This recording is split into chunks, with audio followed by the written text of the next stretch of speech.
wonderful people. We are on day 18 in the devotion book Driven. Day 18 is entitled Hard Questions, and it comes from Matthew 14:28 to 29 and reads as follows. Lord, if it's you, Peter replied, tell me to come to you on the water. Come, he said. So this is another familiar passage in which Peter sees Jesus out in the water and he says, hey, is that you? And Jesus is like, yeah, come. And now Peter has his faith tested by walking on the water. Then his faith gets a little shaken. He begins to sink, and we know that Jesus went and he saved him.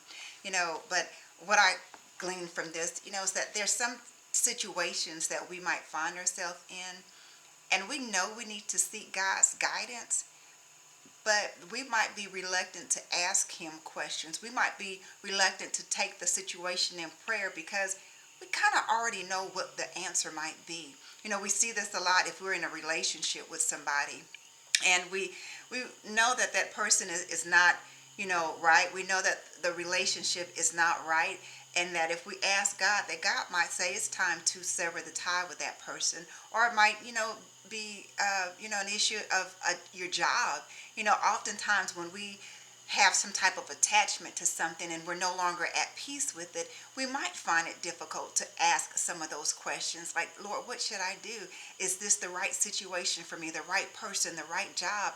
Because if he says, no, you need to go, you need to move, you need to find another job, you need to sever this tie with that person, it's not just that easy to do it.